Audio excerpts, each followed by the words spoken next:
Shri Amit Shah to reply the discussion.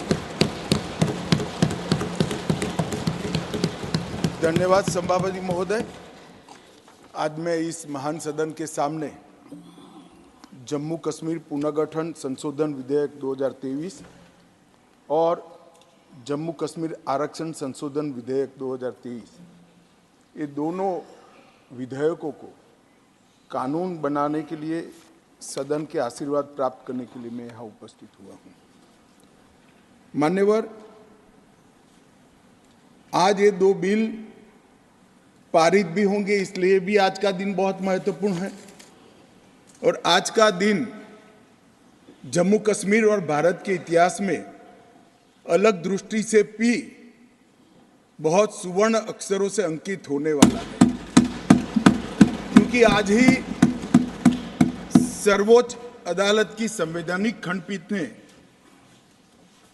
धारा 370 को समाप्त करने का और जम्मू कश्मीर राज्य के पुनर्गठन का विधेयक, जो मैं 5 अगस्त 2019 को इस सदन में मोदी जी के लिए गए निर्णय के अनुमोदना में लेकर आया था, वो बिल लाने की मंशा, बिल का संवैधानिक रूप से स्वीकार और पूरी प्रक्रिया को भी माननीय सर्वोच्च अदालत ने संवैधानिक घोषित किया है, सर्वानुमत से किया है। मान्यवर, बहुत सारे सवाल परसों तक उठाए गए। परसों भी लोकसभा में कहा गया कि ये बिल अभी लंबित है, क्यों जल्दबाजी में ला रहे हैं, सुप्रीम कोर्ट न्याय करेगी, आपको राह देखनी चाहिए। मान्यवर, ये सारे स्टैंड जो थे वो न्याय के लिए नहीं थे। नरेंद्र मोदी जी ने जो निर्णय किया था वो निर्णय को लंबित करने के लिए थे, उस इरादे से किए गए थे। मान्यवर, आज निर्णय कर लिया सुप्रीम कोर्ट ने, और ढेर सारी चीजों को जो भारतीय जनता पार्टी 1950 से बताती थी, और कांग्रेस, विपक्ष और विशेषकर कम्युनिस्ट भाइयों का हमेशा से हम पर आरोप था कि राजनीतिक बातें आप कर रहे हो, इस सारी चीजों को आज सर्वोच्च अदालत ने अमली जामा पहना लिया।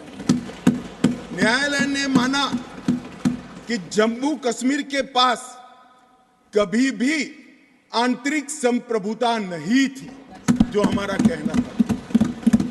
उन्होंने कहा कि भारत के साथ ट्रीटी के कारण भारतीय संविधान के बाहर राज्य को कोई आंतरिक संप्रभुता नहीं मिलती है, इस बात को सुना।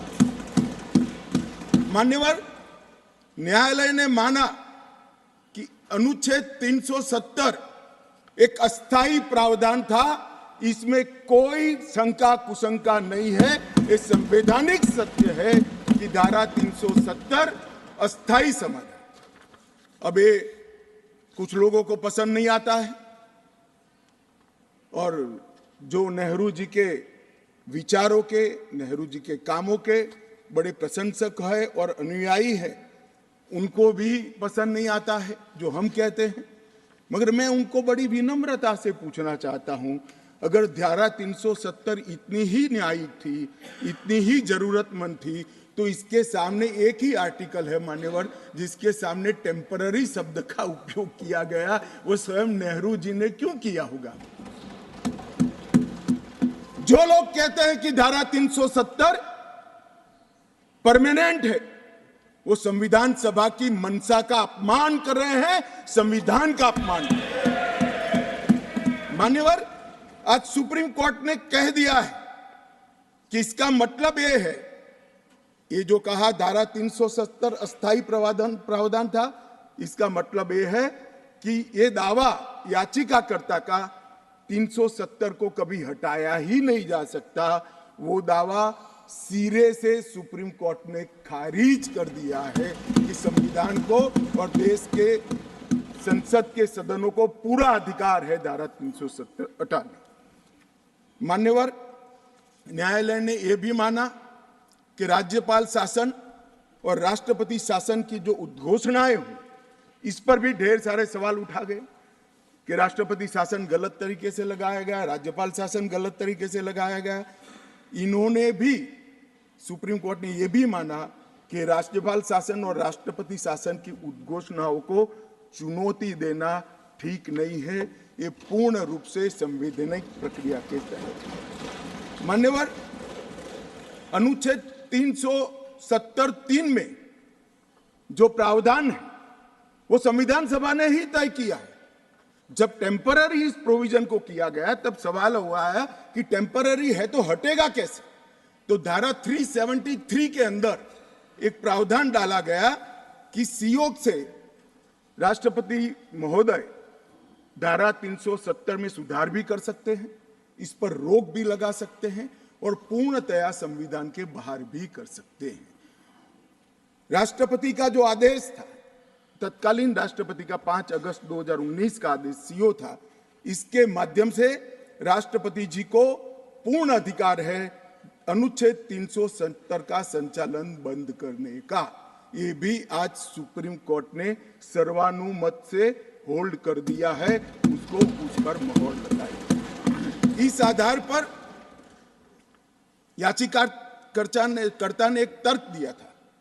याचिकाकर्ता कौन है वो तो सभी लोग जानते ही हैं, सभी लोग जानते हैं, मैं कोई नाम देना नहीं चाहता। नहीं, नाम देकर क्या करेंगे, यही बोले ही है वो, तो इसमें कोई एक्सपोज करने जैसी बात नहीं। मान्यवर, 370 के तहत कोई भी घोषणा करने के पहले जम्मू कश्मीर की संविधान सभा का परमिशन जरूरी है, अनुमोदना जरूरी है, ये उनका क्लेम था। और उसको क्लेम को एक्सटेंड करते हुए आगे ले गए, क्योंकि अब तो जम्मू कश्मीर में संविधान सभा है ही नहीं। तो इसका मतलब ये हुआ कि जम्मू कश्मीर की संविधान सभा के परमिशन के बगैर धारा 370(3) के तहत कोई एक्शन नहीं लिया जा सकता और संविधान सभा समाप्त हो गई है, इसलिए धारा 370 परमानेंट हो गया। मान्यवर, ऐसा आर्गुमेंट मैंने मेरे जीवन में भी, मेरे 5 धाराशास्त्रियों को पूछा कि मेरी समझ में कोई गड़बड़ है या ये डिमांड कोई गड़बड़ है, कि डिमांड तो गड़बड़ है ही है, ये आर्ग्यू कर रहे हैं उनकी समझ में भी बड़ा प्रॉब्लम है। मान्यवर, आज सुप्रीम कोर्ट ने तय कर दिया कि जम्मू कश्मीर की संविधान सभा समाप्त होने से धारा 370(3) समाप्त नहीं हो जाता है, धारा 370(3) यथावत रहता है। मान्यवर, न्यायालय ने यह भी माना कि धारा 370 के तहत मिली हुई शक्ति का प्रयोग करते हुए राष्ट्रपति महोदय एक तरफा सूचना जारी कर सकते हैं, जिसको संसद के दोनों सदनों का सादे बहुमत से अनुमोदन चाहिए। ये भी आज सुप्रीम कोर्ट ने मान लिया। जो कहते थे कि राष्ट्रपति महोदय का सीओ ठीक नहीं है, आज उसका भी जवाब माननीय सुप्रीम कोर्ट ने दे दिया है। मान्यवर, उपयुक्त बिंदुओं का सीओ 272 पर कोई प्रभाव नहीं है, ये भी सिद्ध करते हुए अनुच्छेद 371(d) के तहत राष्ट्रपति द्वारा शक्ति का प्रयोग दुर्भावनापूर्ण नहीं है, उसको भी सुप्रीम कोर्ट ने होल्ड कर दिया है। मान्यवर, सुप्रीम कोर्ट ने यह भी होल्ड कर दिया है कि क्योंकि जब अब धारा 370 समाप्त हो चुकी है, अब जम्मू कश्मीर के संविधान का कोई अस्तित्व नहीं रहता है। मान्यवर, न्यायालय ने चुनाव कराने के लिए भी चुनाव आयोग को निर्देश करे। मान्यवर, बहुत सारे लोग, अब इसमें तो इतना सारा लूट गया, जो दावे थे सारे खारिज हो गए। तो एक पूंछ पकड़कर मैंने बाइट देखा करते हैं, क्या पूंछ पकड़ते हैं कि चुनाव आयोग ने ऑर्डर कर दिया। अरे भाई, क्या ऑर्डर करा? मैंने स्वयं कहा है कि हम चुनाव कराएंगे, इसमें कौन सी बड़ी बात है? इसी सदन में कहा है, लोकसभा में करा है, एज अ गृह मंत्री ऑन रिकॉर्ड करा है। उन्होंने कहा कि भाई राज्य का स्टेटस वापिस देंगे, तो ये भी मैंने कहा है कि अप्रोप्रिएट टाइम पर राज्य का स्टेटस हम वापिस देंगे। और सुप्रीम कोर्ट ने भी ये जो कहा है उसमें मेरे सदन में के बयान को और सॉलिसिटर जनरल के सुप्रीम कोर्ट के सामने बयान को कोट करते हुए कहा है। अब मुझे कोई समझाए इसमें विजय कहां से हुई है? घोर पराजय में विजय कैसे ढूंढना, इसकी कला कोई आप लोगों से सीख ले साहब। इतने बड़े घोर पराजय विजय कैसे ढूंढना, इसका कोई अभ्यास वर्ग साहब रखना चाहिए साथ में। ये बहुत बड़ी कला है। मैं तो आज अगर उनके जैसे मेरे विचार होते तो ये सुप्रीम कोर्ट के जजमेंट को देखकर डिप्रेशन के मारे 1 महीना सदन में ना आता, मगर ये तो प्रेस कर रहे हैं। और कांग्रेस पार्टी ने आज प्रेस करी मान्यवर, और प्रेस में क्या किया कहा कांग्रेस पार्टी ने? कांग्रेस पार्टी ने ये कहा मान्यवर कि ये जजमेंट आने के बाद भी हम मानते हैं कि धारा 370 को गलत तरीके से हटाया गया है। अब मान्यवर देश के दोनों सदनों ने, देश की संसद की दोनों सदनों ने राष्ट्रपति के सीओ को अनुमोदना दे दी, कानून पारित हो गया, कानून नोटिफाइड हो गया। किसी ने चैलेंज भी किया सुप्रीम कोर्ट में, ठीक है, सबका अधिकार है, करना चाहिए। सुप्रीम कोर्ट में एक लंबी बहस भी हुई, 5 जजों की बेंच बनी और 5 सीनियर मोस्ट जज बने बैठे इसमें, लंबी बहस, सबकी सुनवाई हुई, आज फैसला भी आ गया। मगर ये फैसले के बाद भी ये कहते हैं कि हम इसको नहीं मानते हैं और हम मानते हैं कि धारा 370 गलत तरीके से हटाया गया है। मान्यवर, मैं इनको नहीं समझा सकता, मेरी तो मर्यादा है ऐसा, नहीं समझा सकता कि वास्तविकता क्या है। हमें समझना चाहिए कि 42,000 लोग मारे गए हैं। क्यों मारे गए? सवाल हिंदू मुस्लिम का नहीं है।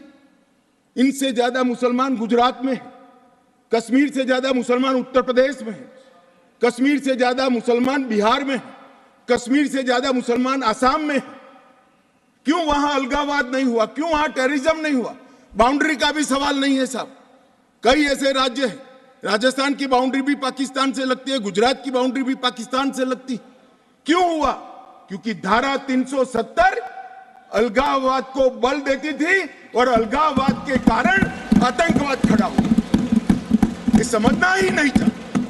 एक गलत फैसला हो जाता है, कितने भी बड़े आदमी से हो सकता है, किसी भी पार्टी से भी हो सकता है, मगर जब इतिहास सिद्ध कर दे, समय सिद्ध कर दे ये फैसला गलत है, देश के हित में वापिस आना चाहिए। अभी भी मैं कहता हूं वापिस आइए, वरना जितने बचे हो इतने भी नहीं बचोगे। अगर अभी भी इस फैसले को चिपक कर रहना चाहते हो तो देश की जनता देखती है 2024 में 2-2 हाथ भी हो जाएंगे और जनता का परिणाम भी आ जाएगा और मोदी जी तीसरी बार प्रधानमंत्री भी। मान्यवर, मैं जिस 2 बिल को लेकर आया हूं वो 2 बिल एक प्रकार से सभी पार्टियों को मैंने सुना है, सर्वानुमत से बिल के तत्व को सबने समर्थन किया है। बिल का जो तत्व है, कंटेन है, इसका किया है। मुझे था कि गिटराज खड़े हो जाएंगे कि हम अपोज में खड़े हैं, मगर मैं सभी पार्टियों को कहता हूं, तब ये तो काउंट करता हूं कि कम्युनिस्ट पार्टी कभी अच्छे काम का समर्थन नहीं कर सकती है, इसलिए सभी पार्टियों से मेरा मत बाकी दलों से। मान्यवर, कमजोर और वंचित वर्ग ये जो नाम है, किसी भी नागरिक की डिग्निटी को बहुत हर्ट करने वाला नाम है, अंतर की गहराइयों तक दुख खड़ा करने वाला नाम है और बहुत समय से था। आज प्रधानमंत्री जी ने एक जो फैसला लिया है, जिस फैसले को वास्तविक स्वरूप देने के लिए मैं आपके सामने उपस्थित हुआ हूं, इसमें कमजोर और वंचित वर्ग की जगह अन्य पिछड़ा वर्ग ये नाम जोड़ने का फैसला दिया है, जो संवैधानिक टर्म्स है, संवैधानिक शब्द है। मान्यवर, दूसरा बिल जो है वो दूसरा बिल जम्मू कश्मीर में सालों से अलग अलग प्रकार के विस्थापित हुए। मान्यवर, 80 के दशक से आतंकवाद की शुरुआत हुई, 89 से चरम सीमा पर पहुंचा। ढेर सारे कश्मीरी हिंदू, विशेषकर कश्मीरी पंडित और ढेर सारे सिख भाई घाटी छोड़कर पूरे देश भर में बिखर गए। जम्मू में गए, बेंगलुरु गए, गुजरात गए, दिल्ली गए, फरीदाबाद गए, देश भर में बिखरे। सभी राज्यों ने उनकी आवभगत भी की, सभी राज्यों ने उनको रिजर्वेशन भी दिया, कई राज्यों ने उनको नौकरी में प्रायोरिटी दी भी। कश्मीरियों को गले लगाने का काम पूरे देश ने किया है, पूरे देश की जनता ने। मान्यवर, वो बिखरे और ऐसे बिखरे कि अपने ही देश में वो विस्थापित हो गए, निराश्रित हो गए। जिनके पास अरबों खरबों की संपत्ति थी, वो दर दर की ठोकरे खाने के लिए मजबूर हो गए। मान्यवर, उन लोगों को सम्मान देने के लिए, और ये आंकड़ा कोई छोटा मोटा आंकड़ा नहीं है, 46,631 परिवार जो रजिस्टर्ड है वो वहां से विस्थापित हुए हैं, और 1,57,967 लोगों ने हमारे बहुत प्रयास के बाद 19 के बाद हमने एक अभियान चलाया, हर शहर में जाकर एडवर्टाइज दिया है, ऑनलाइन रजिस्ट्रेशन हो गया है, और इतने लोग अब तक रजिस्टर्ड हुए। तनख्वाह साहब ने कहा कि बहुत सारे हैं, करना चाहिए। मैं तो उनको निमंत्रित करता हूं, तनख्वाह साहब आप जितने भी छूट गए इसकी सूची लाइए, आधी सेकंड में मैं रजिस्टर कर आपको एक्नॉलेजमेंट। मान्यवर, ऑनलाइन प्रक्रिया है, और मैं आज इस महान सदन के माध्यम से देश भर में बिखरे पड़े कश्मीरी पंडित और अन्य विस्थापितों को कहना चाहता हूं, नरेंद्र मोदी सरकार आपको न्याय देने के लिए कमिटेड है। आप मुझे लिखिए, कश्मीर सरकार को लिखिए, किसी भी विज्ञ के बगैर आपका रजिस्ट्रेशन कर दिया जाएगा। आप मतदार भी बनोगे, चुनाव भी लड़ पाओगे, और जम्मू कश्मीर के अंदर आप मंत्री बनकर भी जा सकते हो। आपको पूरा। मान्यवर, 3 युद्ध भी हुए, 1947 में और 48 में युद्ध हुआ। 31,779 परिवार आज के पाकिस्तान अधिकृत कश्मीर से शरण लेकर भारत में आए।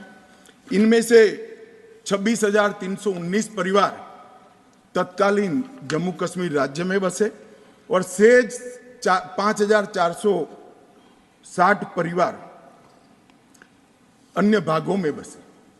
दूसरा युद्ध हुआ 65 और 71 का, और छम्ब और नियाबत क्षेत्र से लगभग 10,065 परिवार विस्थापित हुए। 3500 परिवार 65 के युद्ध में हुए, और इतने ही करीब 71 के युद्ध में हुए। अब तक 47, 65 और 71 के युद्धों में लगभग 41,844 परिवार विस्थापित हुए हैं। उनको भी भारत सरकार ने ढेर सारी चिंता करी है, मैं आगे बताता हूं। मगर ये बिल जो है मान्यवर, 3 सीटें, 2 जम्मू कश्मीर से विस्थापित परिवारों के लिए और 1 सीट पाक ऑक्यूपाई कश्मीर से विस्थापित आए हुए कश्मीरी भाइयों के लिए रिजर्व करने का काम नरेंद्र मोदी जी ने बहुत मन के साथ, चाव के साथ और संवेदना के साथ किया।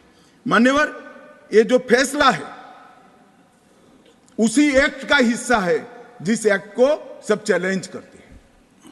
मैं उनको बताना चाहता हूं, जब आप 5 अगस्त 2019 के बिल को चैलेंज करते हो, तब आप डिलिमिटेशन कमीशन एक्ट को भी चैलेंज करते हो। ये मत भूलो कि आप इनके रिजर्वेशन के खिलाफ बात करते हो।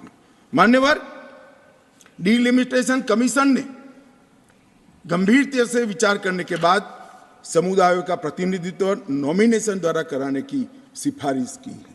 और मान्यवर, जम्मू कश्मीर प्रशासन ने, जो आज स्वाभाविक है राष्ट्रपति शासन है, उसने भी अपना अभिप्राय डिलिमिटेशन कमीशन को दिया था। भारत सरकार ने के गृह मंत्रालय ने भी दिया था कि इनके प्रति सिंपैथेटिक व्यू लेना चाहिए, इनका प्रतिनिधित्व होना चाहिए। जब वो अपनी जमीन में ही नहीं है तो असेंबली में कैसे चुनकर जा सकते हैं। मान्यवर, और ये आदेश उन्होंने प्रकाशित किया था, जिसको आज कानूनी जामा पहनाकर मैं ये बिल को लेकर उपस्थित हुआ हूँ। मान्यवर, ये जो डिलिमिटेशन कमीशन ने और भी कई फैसले किए हैं, मैं जरा सदन के सामने पूर्व की स्थिति और अभी की स्थिति बताना चाहता हूँ। पूर्व में जम्मू में सिर्फ 37 सीट थी, 37 सीट थी। अब नए डिलिमिटेशन कमीशन ने 37 से बढ़ाकर 43 सीट जम्मू क्षेत्र में बनाने का कहा। मान्यवर, कश्मीर में 46 सीट थी, 46 सीटें थी।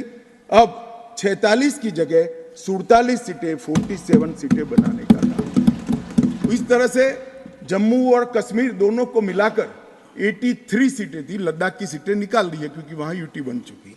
83 सीटें थी, उसकी जगह 90 सीटें अब डिलिमिटेशन कमीशन ने करी है, जिसको भारत सरकार ने माना है। और पाक ऑक्यूपाई कश्मीर की 24 सीटों को आरक्षित रखा गया है, क्योंकि हम अभी भी मानते हैं, कोई जिसको जो बोलना है वो बोले। इस सदन में बोला हुआ शब्द इतिहास बनता है। मैं आज फिर से कहना चाहता हूं, पाक ऑक्यूपाई कश्मीर भारत का है, हमारा है, और हमसे कोई नहीं चाहता। मान्यवर, हमने 24 सीटें पाक ऑक्यूपाई कश्मीर के लिए सुनिश्चित की है। मान्यवर, अब तक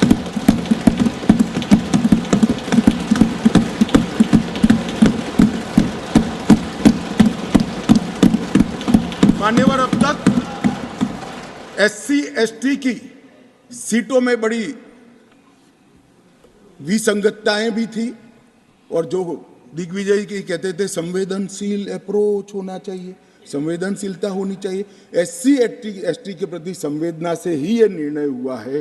पहले जो 7 सीटें थी SC की, उसको हमने बरकरार रखा, और ST की सीट शून्य थी, क्योंकि धारा 377 परमिट नहीं करती थी। अब परमिट करती है, 9 सीटों को रिजर्व कर दिया।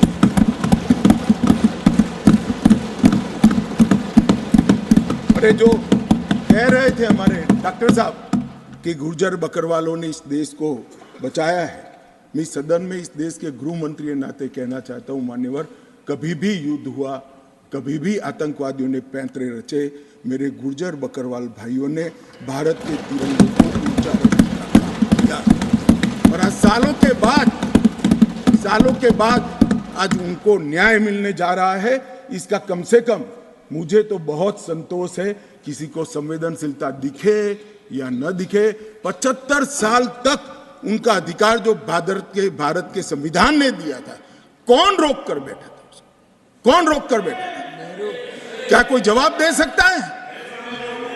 जम्मू कश्मीर के ST भाइयों के अधिकारों को कौन रोक कर? ये 3 परिवार रोक कर बैठे थे मान्यवर, जो 370 को एंजॉय कर मान्यवर। और इसके अलावे भी ओपन सीट में भी वो लड़ सकते हैं। माननीय दिग्विजय सिंह ने कहा, माननीय सदस्य ने कहा कि भाई इसमें स्पष्टता नहीं है, इनको कितनी मिलेगी, इनको कितनी मिलेगी। मैं फॉर इंफॉर्मेशन दिग्विजय सिंह को कहना चाहता हूं, ये इन प्रिंसिपल बिल है।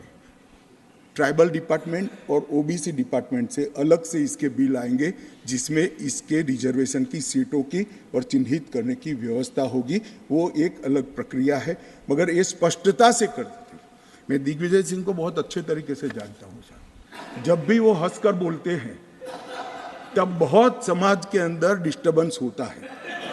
बड़ा रिकॉर्ड है उनका, मैं रिकॉर्ड को जानता हूं। आज भी हंसकर बोले, मैंने बोला क्या निहितार्थ थे, फिर मैंने ध्यान से उनकी चीज को याद कर सोचा, तो मुझे मालूम पड़ा कि इन्होंने कहा कि भाई किसी का छीनकर तो नहीं लगूं। ये गुर्जर और बकरवाल को लड़ाना चाहते हैं, गुर्जर और बकरवाल को लड़ाना चाहते हैं।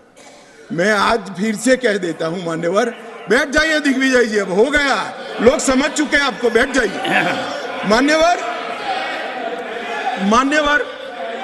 he is not yielding, he is not yielding, he is not yielding. Go ahead, Honorable Home Minister. He is not yielding. He is not yielding. मान्यवर, मैं स्पष्टता करना चाहता हूं, गुर्जर भाइयों की एक भी सीट लिए बगैर बड़े संवेदनशीलता से बकरवाल भाइयों को लिया जाए, हमें कोई आपत्ति। गुर्जरों को जो फायदा मिला है उसमें कोई बदलाव नहीं होगा। ट्राइबल के सारे फायदे एजुकेशन में और बाकी सारे नौकरियों के रिजर्वेशन में जितने भी फायदे गुर्जर भाइयों को मिल रहे हैं, पहाड़ियों को मिल रहे हैं, वो पहाड़ियों को जो भी मिलेगा वो उसके अलावे मिलेगा। एक भी नौकरी ना खत्म होगी, ना एक भी शिक्षा की सीट खत्म होगी। पूरा का पूरा अधिकार आपका भी रहेगा, उनका भी। मान्यवर, एक बहुत बड़ी चर्चा चली कि जवाहरलाल नेहरू जी का कश्मीर के लिए कंडक्ट और इस पर हमारा नजरिया थोड़ा तंग है। जहां तक तंग नजरिए का सवाल है साहब, देश की एक भी इंच जमीन का सवाल है, हमारा नजरिया तंग रहेगा, हम दिल बड़ा नहीं कर सकते। किसी को अधिकार नहीं है अपने बड़े हृदय को दिखाने के लिए देश का एक भूभाग देश से चला जाए और मूक दर्शक बनकर खड़े रह जाए, किसी को अधिकार नहीं। मैं आज फिर से कहता हूं, ये आरोप से मैं सहमत हूं। हमारा नजरिया तंग है। देश की एक इंच जमीन भी जाती है तो इसके लिए भारतीय जनता पार्टी का हर कार्यकर्ता सर्वोच्चता से संघर्ष करेगा, लड़ाई करेगा और लड़ेगा। हमें कोई इसमें शर्म की बात नहीं। मान्यवर, मैं कुछ बातें कहना चाहता हूं। बहुत कुछ कहा है, अभी कहा गया नेहरू के कारण कश्मीर यहां है, नेहरू जी के न होते तो शायद ये बिल ही नहीं आता और कश्मीर होता ही नहीं। इस तरह से कहा। मैं आज कहना चाहता हूं कि जो आजादी के बाद भारत की रचना को जानते हैं उनको मालूम होगा हैदराबाद में इससे भी बड़ा प्रॉब्लम हुआ था। क्या जवाहरलाल जी गए थे क्या?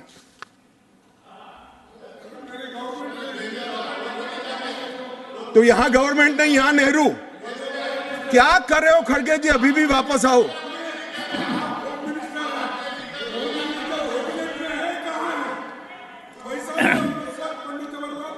एक मिनट रिकॉर्ड पर है। कश्मीर में दिग्विजय जी ने सरदार पटेल का नाम नहीं लिया। एक नाम दिया शेख अब्दुल्ला का, दूसरा नाम दिया जवाहरलाल नेहरू का। तो वो होम मिनिस्टर थे, क्यों नहीं दिया भाई? अब सुनिए दिग्विजय जी, अब सुनिए, सुनना पड़ेगा, ऐसे नहीं चलेगा। हमने सुना है, धैर्य से सुना है। मान्यवर, जूनागढ़ में क्या जवाहरलाल नेहरू गए थे? हैदराबाद में जवाहरलाल नेहरू गए थे? लक्षद्वीप में जवाहरलाल नेहरू गए थे? जोधपुर में जवाहरलाल नेहरू गए थे? जवाहरलाल नेहरू एक ही जगह काम देखते थे, जम्मू कश्मीर में, जिसको आधा छोड़कर आ गए। एक ही जगह देखते। मान्यवर, दूसरा, विलय लेट क्यों हुआ? सारे लोग जानते हैं साहब, इतिहास को 1000 फुट नीचे दफन कर दो, वो ऐसा बीज है जो वटवृक्ष बनकर सच्चाई बाहर आ जाती है। सब जानते हैं कि हमारा विलय इसलिए लेट हुआ कि महाराजा पर किसी एक व्यक्ति को विशेष स्थान देने का आग्रह था, शेख अब्दुल्ला को विशेष स्थान देने का आग्रह था। इसके कारण विलय लेट हुआ और पाकिस्तान को आक्रमण करने का मौका मिला। मैं आज ये पूछना चाहता हूं कि इतने सारे कठिन राज्यों का विलय हो गया, कहीं पर 370 क्यों नहीं है? क्यों नहीं है? ना जोधपुर में है, ना जूनागढ़ में है, ना हैदराबाद में है, ना लक्षद्वीप में है। क्यों 370 नहीं है? कि संवेदनशील हृदय के कारण 370 है। संवेदनशील हृदय। मान्यवर, कंडीशन किसने रखी, किसने स्वीकार की? इतिहास जवाब मांगता है, देश की जनता जवाब मांगती है, जवाब देना पड़ेगा, भाग नहीं सकते इतिहास से कोई। मान्यवर, सेना भेजने में देरी क्यों हुई? और ये कहते हैं कि इसके बाद भी देरी हुई है। मैं साहब एक रेफरेंस सैम मानेकशॉ का देना चाहता हूं। फील्ड मार्शल सैम मानेकशॉ तब डायरेक्टर ऑफ मिलिट्री ऑपरेशंस थे। उन्होंने एक जगह पे कहा है कि कबीलाई हमलावर आक्रामक और लूट मचा रहे थे, तब चर्चा में ही व्यस्त थे। मैं व्यक्ति का नाम देना नहीं चाहता वरना खड़े हो जाएंगे। तब एक मीटिंग में सैम मानेकशॉ मौजूद थे। सरदार पटेल जी ने नेहरू जी को कहा, जवाहर आप कश्मीर चाहते हो या नहीं चाहते हो, देरी क्यों हो रही है? तब जाकर सेना भेजने का निर्णय हुआ है। जवाब देना पड़ेगा। नहीं दिग्विजय भी ऐसे मत करे, मैं भेज दूंगा आपको, पुस्तक ही भेज दूंगा। मान्यवर, Honorable Home Minister is not yielding. He is not yielding. Honorable Home Minister is not yielding. मान्यवर, एक बात सर्वविदित है, अगर असमय सीज फायर असमय नहीं होता तो आज पाक ऑक्यूपाई कश्मीर नहीं होता। अब पत्रों का जिक्र कर रहे हैं, किसी अंग्रेज सेनापति ने देखा, मैं जरूर देखूंगा इसको, अगर लिखा है तो देखना चाहिए। परंतु अफसर कुछ भी कहे, देश का प्रधानमंत्री का देश की जमीन के लिए संवेदनशीलता होना चाहिए या नहीं होना चाहिए? इतना छोटा सवाल है। हमारी सेना जीत रही थी, वो भाग रहे थे, 2 दिन रुक जाते, पूरा पाक ऑक्यूपाई कश्मीर तिरंगे के तले आ जाता। क्यों किया?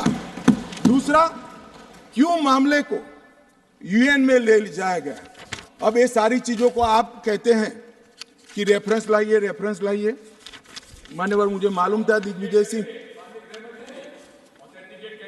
हाँ करता हूं, बैठिए, मुझे मालूम था साहब ये खड़े हो जाएंगे, इसलिए मैं लेकर आया। मैं एक कोट अनकोट पढ़ता हूं। यूनाइटेड नेशन के अनुभवों के बाद मैं इस निष्कर्ष पर पहुंचा हूं कि वहां से कुछ संतोषजनक नतीजों की उम्मीद नहीं की जा सकती। मुझे सीज फायर करना अच्छा फैसला लगा, लेकिन इस मसले को ठीक से हम नहीं निपट पाए, नहीं परख पाए। हम सीज फायर पर और विचार करके बाद में निर्णय करना चाहिए था। हालांकि ये सब भूतकाल की गलतियां हैं। ये जो कोट है किसी और का नहीं है, जवाहरलाल नेहरू का है। अब उनको तो मानोगे या नहीं मानोगे कि उन्होंने गलती की है, स्वीकार करी है। और साहब एक मिनट, सोर्स भी बता देता हूं, Nehru memorial museum and library, Jawaharlal Nehru connection, JNSG 143 part 1। और उस वक्त जब अरे भाई, स्वयं नेहरू कह रहे हैं मेरी गलती थी, क्यों इतना पकड़ कर रखा है पूंछ? मान्यवर, और चलो संयुक्त राष्ट्र में जाना भी था तो अनुच्छेद 51 में क्यों ले गए, जहां भारत के अधिकार सीमित होते थे? अनुच्छेद 35 में जाते तो भी हमें कोई दिक्कत नहीं होती। ये भी एक बहुत बड़ा गलत फैसला था। और मैं बताता हूं मान्यवर, एक कहते हैं कि धारा 370 निरस्त कर दी। अगर कल को ये 40 साल के बाद, जोर से बोले मनोज झा जी, 40 साल के बाद, क्योंकि ये मानते हैं कि 40 साल के बाद मैं नहीं हूंगा, मैं तो 60 का हो गया, मेरा आयु 40 साल का हो ही नहीं सकता। वो कहते हैं 40 साल के बाद इतिहास पूछेगा तो कौन रिस्पॉन्ड? मैं बताता हूं, 2 सदी तक अगर धारा 370 का फैसला गलत है तो मेरी सरकार का है, मेरा फैसला। प्रधानमंत्री नरेंद्र मोदी जी ने फैसला लिया है। ना मोदी जी इस फैसले से भाग सकते हैं, ना हमारी कैबिनेट भाग सकते हैं, और ना हमारा पार्टी भाग सकता है। रिस्पॉन्सिबिलिटी ऑन करनी पड़ती है। जब इमेज बिल्डिंग के लिए बड़े बड़े फैसले लेते हैं, संवेदनशील दिमाग से फैसले लेते हैं, तब इसको ऑन भी करना पड़ता है और देश को जवाब भी देना पड़ता है। इस तरह से नहीं चलता है इतिहास। और इतिहास, मेरी बात आज भी मानकर चलिए दिग्विजय सिंह, इतिहास किसी को नहीं बख्शता है, किसी को नहीं बख्शता है। मान्यवर, आज जो बिल लेकर मैं आया हूं, काफी लोगों ने पूछा कि क्या बदलाव आया है। अब मेरी कोई चश्मे की दुकान तो है नहीं जिससे वास्तविकता दिखाने का चश्मा मैं किसी को पहना सकूं। सबको अपने अपने चश्मे से देखना पड़ेगा, और चश्मे का अगर कांच गलत है तो दृश्य गलत हो जाता है। मान्यवर, पूरा कश्मीर और जो 2 करोड़ यात्री पूरे देश से जाकर आए, लाखों यात्री अमरनाथ यात्रा कर आए, हर महीने लाखों यात्री वैष्णो देवी के दर्शन करके आते हैं, और 100 से ज्यादा अधिक फिल्मों के शूटिंग हुए हैं, वो सभी एक मुख से कहते हैं कि कश्मीर की परिस्थिति अच्छी है, मगर स्वीकार करने को तैयार नहीं। मुझे मालूम नहीं है कौन सा चश्मा पहनकर ये देखते हैं। मान्यवर, मैं आज कहना चाहता हूं कि जिस कश्मीर में 40,000 से ज्यादा लोग मारे गए, कई पिताओं ने अपने कंधों पर बेटे के जनाजे लेकर गए। मान्यवर, अपनी बेटी की डोली तक कई लोग नहीं देख पाए, और कई बहनों ने अपने भाई को खो दिया। इनकी वेदना, हृदय अगर संवेदनशील है तो ही इसका अनुभव कर सकते हैं, मगर हमारे हृदय में जिनके हाथ में हथियार है, इसके लिए ही संवेदना है, तो इसका रास्ता मेरे पास नहीं है। मान्यवर, मैं इनकी मदद नहीं कर सकता, क्योंकि हमारे लिए मन में संवेदना है कश्मीर के युवा के लिए, कश्मीर की बच्चियों के लिए, और घाटी के भविष्य के लिए संवेदना है, आतंकवादियों के लिए नहीं। मान्यवर, मैं समझता हूं कि आज आर्टिकल 370 समाप्त होने के बाद, और उसके पहले भी नरेंद्र मोदी जी की सरकार आई 2014 में, आज युवाओं का भविष्य ब्लैक नहीं है, परंतु स्कूल का ब्लैक बोर्ड उनका भविष्य बन गया है। वो पढ़ाई लिखाई जो युवा, मान्यवर, पत्थर लेकर घूमते थे, मोदी सरकार ने, इस प्रधानमंत्री ने इसके हाथ में लैपटॉप पकड़ाने का काम किया है। पूरी दुनिया का एक्सेस, और आतंकवाद और अलगाववाद की बात करने वाले लोग धारा 370 कर आधार बनाकर अलगाववाद की बात करने वाले लोग, आज जो लोग बात करते हैं उनकी कश्मीर की जनता अनसुनी करती है, डेमोक्रेसी और डेवलपमेंट की बात करती है। मान्यवर, ये आज बदलाव हुआ है। अभी कह रहे थे कि मैंने सदन में कहा था कि आतंकवाद समाप्त हो जाएगा। मैं मेरे जीवन में बोला हुआ भूलता नहीं हूं, और जो बोलता हूं उसको ओन करता हूं। मैंने कहा था कि 370 के कारण अलगाववाद की भावना समाप्त हो जाएगी, और जब अलगाववाद की भावना समाप्त होगी, सहन आतंकवाद कम हो जाएगा, समाप्त हो जाएगा। मान्यवर, ये बीच मझधार में 40 साल इन्होंने गलतियां करी, 80 के दशक से गलतियां करते आए, संवेदनशील हृदय से सोचते रहे, संवेदनाएं हथियार उठाने वालों के लिए रखे, और इस 40 साल की गलती को ऐसा सोचते हैं कि मोदी जी के 4 साल में सुधर जाएगा। मगर आपकी बात सही है, अपेक्षा ऐसी ही रखनी चाहिए। मैं अब विषय पर, मान्यवर, मैं बहुत पास में नहीं जाता। जब चरम सीमा पर थे तब तो आंकड़े बहुत भयावह थे, 90 के दशक में बहुत भयावह आंकड़े थे, परंतु मैं यूपीए शासनकाल की बात करना चाहता हूं। 2004 से 14 जब सोनिया जी और मनमोहन जी की सरकार थी, कुल आतंकवादी घटनाएं 7,217 हुई थी, और अब आतंकवादी घटनाएं सिर्फ 2,197 हुई है। ये 10 साल। अब सुन लीजिए, बाद में मुद्दा खड़ा करिए खड़गे जी। 70% की कमी हुई है। मान्यवर, 70% की कमी हुई, और उसमें धारा 370 हटाने के बाद केवल और केवल 4 साल ही गए। सिक्योरिटी फोर्स और नागरिक टोटल 2829, करीब 3,2900 नागरिक और सिक्योरिटी फोर्सेस मारे गए। अब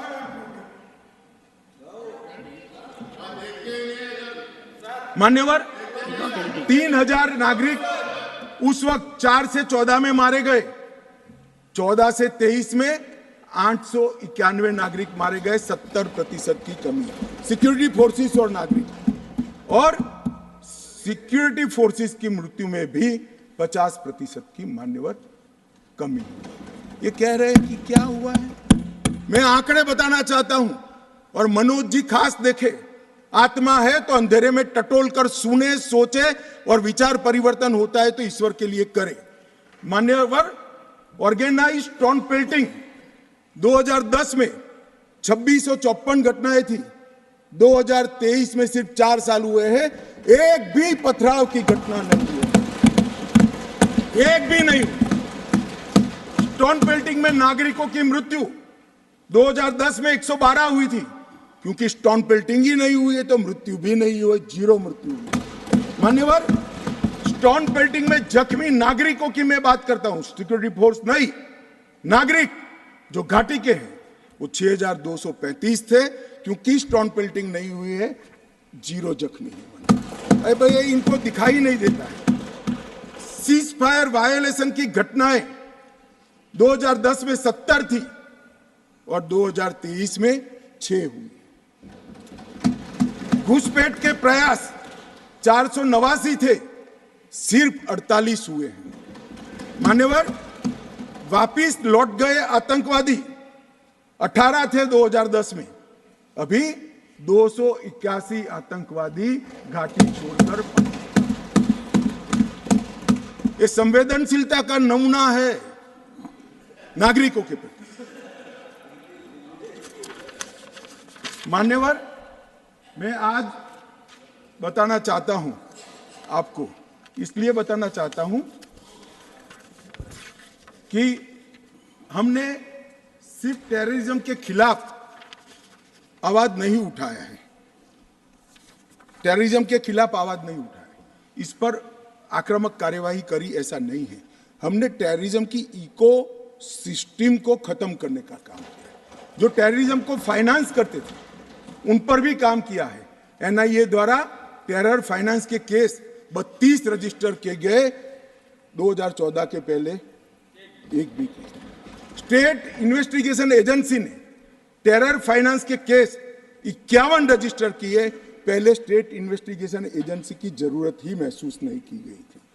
और मान्यवर, 229 टेरर फाइनेंस केस में अरेस्ट हुई है, 150 करोड़ की प्रॉपर्टी सीज हुई है, 57 प्रॉपर्टी सीज हुई है, और एसआईए द्वारा 134 बैंक अकाउंट में लगभग 100 करोड़ से ज्यादा रकम को फ्रीज करने का काम नरेंद्र मोदी। ये जो कह रहे हैं क्या बदलाव आया, मैं दिखाता हूं बदलाव क्या है। मान्यवर, आज मैं इतना कह रहा हूं कि हमने एक बहुत बड़ा कठोर निर्णय सुरक्षा की दृष्टि से हमने उठाए हैं। मान्यवर, मैं आज बताना चाहता हूं, पहले 2014 के पहले और आर्टिकल 370 नाबूद होने के पहले आपने देखा होगा आतंकवादियों के जनाजों में 25-25 हजार की भीड़ आती। मैं सभी सदस्यों को कहना चाहता हूं, एक भी दृश्य अभी देखा है 370 के बाद? ना, कोई नहीं करता साहब, क्योंकि हमने निर्णय किया है जो भी आतंकवादी मारा जाएगा उसी जगह पे संपूर्ण धार्मिक सम्मान और रीति रिवाज के साथ वहीं दफना दिया जाएगा। स्टोन पेल्टिंग क्यों कम हुई? जितनी नौकरियों की एडवर्टाइज है, इसमें सरकार ने तय कर लिया है कि स्टोन पेल्टिंग का एक भी केस अगर रजिस्टर है तो वो परिवार में से किसी को नौकरी नहीं मिली। क्यों ये विदेश भागकर आतंकवाद करते हैं वो लोग डरे हैं? क्योंकि हमने तय किया है जिसका परिवार का जन पाकिस्तान बैठकर आतंकवाद को प्रोत्साहन देता है उसके परिवार में किसी को नौकरी नहीं मिलेगी। मान्यवर, हमने तय किया है कि जो टेलीफोन रिकॉर्ड के आधार पर प्रस्तापित होता है कि किसी का परिवार का व्यक्ति लिप्त है आतंकवाद को बढ़ावा देने में, तो नौकरी में है तो भी उसको डिसमिस करने के सर्विस रूल्स हमने बनाए। मान्यवर, जीरो टेरर प्लान और कंप्लीट एरिया डोमिनेशन के माध्यम से पूरे टेररिस्ट प्रभावित क्षेत्र को आज हमने सुरक्षित करने का काम किया है। मान्यवर, आज मैं कहना चाहता हूं, जेल अड्डा बनकर पड़ी रही थी। नरेंद्र मोदी सरकार ने जेलों के अंदर जहमर लगाकर सख्ती लगाने का काम किया है और 105 करोड़ की लागत से एक नई जेल बन रही है जो सिर्फ टेररिस्टों के लिए बनेगी। मैं विश्वास के साथ कहता हूं, वो जेल की सुरक्षा कोई भेद नहीं पाएगा और टेररिज्म के अंदर कोई अपना योगदान नहीं देगा। मान्यवर, बार काउंसिल में भी जो समर्थक थे उनको भी संदेश कर दिया गया है और रोजगार, पासपोर्ट और गवर्नमेंट कॉन्ट्रैक्ट के लिए भी हमने ढेर सारी चीजें करी हैं। मान्यवर, आदत पड़ गई थी, हमले हो तो बुला देना, इधर उधर कोई बड़ा एक्शन ले लेना जिससे दूसरे दिन के अखबार के टाइटल बदल जाए। हम छिपाने में विश्वास नहीं करते हैं मान्यवर। हमारे समय में भी हमले हुए शुरू में, क्योंकि पुरानी आदत पड़ी थी। उरी में भी हुआ, पुलवामा में भी हुआ। हमने सर्जिकल स्ट्राइक और एयर स्ट्राइक कर घर में घुसकर जवाब देने का काम है। हमें संवेदनशीलता कश्मीर के युवाओं के लिए, मगर संवेदनशीलता की व्याख्या टेररिज्म के लिए नहीं। माफ करना दिग्विजय जी, टेररिस्टों के लिए हमारे मन में कोई संवेदना नहीं। हथियार डाल दे, मेन स्ट्रीम में आए, स्वागत है उनका। मैं आज भी कहता हूं, नॉर्थ ईस्ट में कई लोग हथियार डालकर मेन स्ट्रीम में आए हैं। अगर कश्मीर में भी युवा भले हाथ में हथियार पकड़ा हो, हथियार डाल दे, कानून की अदालत के शरण में आए, हम उसका स्वागत करते हैं। संवेदना से हमारा हृदय भरपूर। मान्यवर, हमने जो किया है वो युवाओं के लिए किया है। मान्यवर, ये लोग पूछते हैं कि क्या हुआ। हमने धारा 370 और 35A को हटा दिया। मान्यवर, धारा 370 और 35 से कश्मीर के लोगों को तो अन्याय करती ही थी, मगर देश के आत्मसम्मान को भी ठेस पहुंचा। ये सिर्फ कश्मीरी लोगों का सवाल नहीं था, मनोज जाजिब, कश्मीरी लोगों का सवाल नहीं था, 130 करोड़ लोगों का सवाल था। हमारे स्थापक नेता श्यामा प्रसाद मुखर्जी ने उस वक्त सवाल उठाया था और नेहरू जी की मिनिस्ट्री छोड़ दी थी कि एक देश में 2 विधान, 2 प्रधान और 2 निशान कैसे हो सकते हैं, नहीं हो सकते। और इसलिए इन्होंने इस पर आंदोलन किया और उनकी शंकास्पद मृत्यु हो गई और वो शहीद हो गए।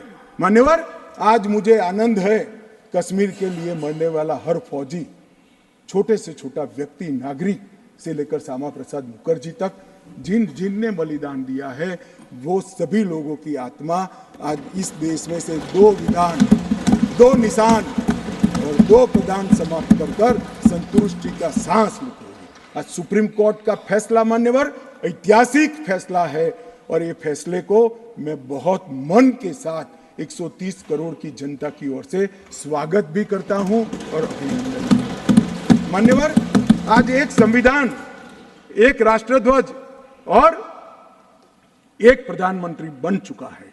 श्यामा प्रसाद मुखर्जी का स्वप्न साकार हो चुका है। 2 राजधानी रखी, 2 दरबार रखे, सालाना 200 करोड़ रुपए का खर्च होता है।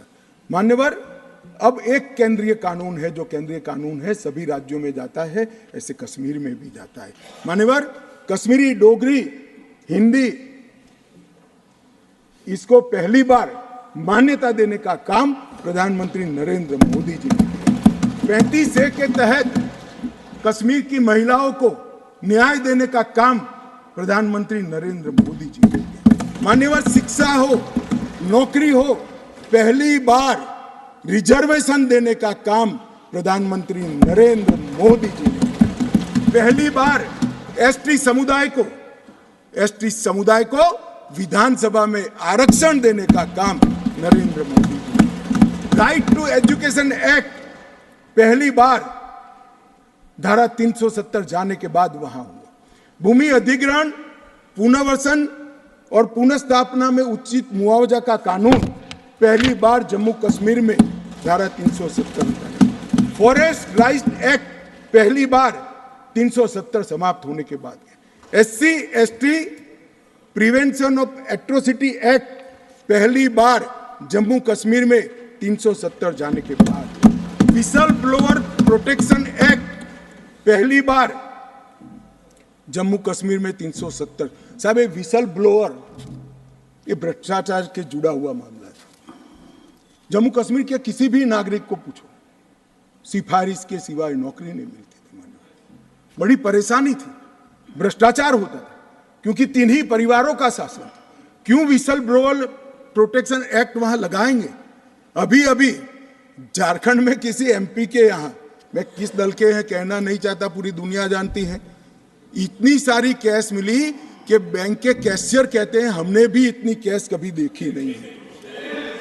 गिनते गिनते 5 दिन हो गए, 27 मशीनें गर्म हो गई, मान्यवर गर्म हो गई, मशीनें बंद हो गई, मगर अभी समाप्त नहीं होता है। और एक भी एक घमंडिया गठबंधन ने इसकी टीका भी नहीं की है, उसको सस्पेंड भी नहीं किया, एक भी। मान्यवर ये खड़े हो गए,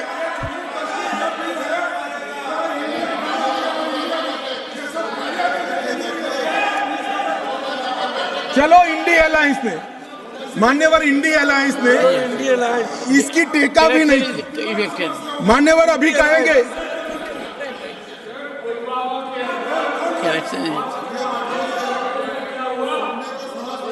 correction is elected, but take it.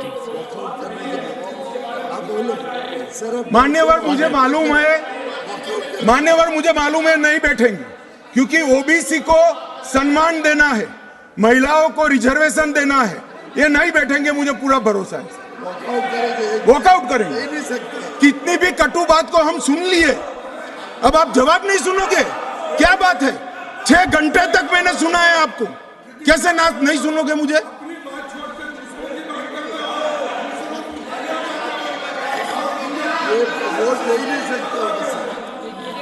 चले खड़गे साहब प्लीज बैठ जाइए। Nothing will go on record now.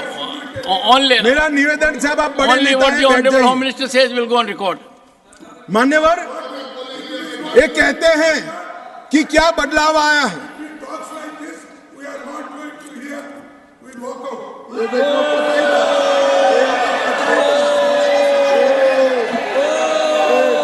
OBC बोलिए साहब, ओबीसी बोलिए, महिला ओबीसी।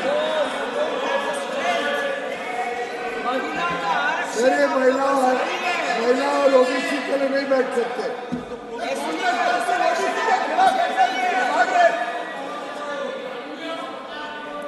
मान्यवर बहुत सारे पीयूष भाई जैसे भले हृदय के लोगों को था कि ये जवाब सुनेंगे। मैं इनकी ऑफिस में कॉफी पीने के लिए गया, मैंने कहा नहीं सुनेंगे। तो पीयूष भाई ने मुझे पूछा क्यों नहीं सुनेंगे? मैं कोई कांग्रेस पार्टी ओबीसी विरोधी पार्टी है, इसलिए निश्चित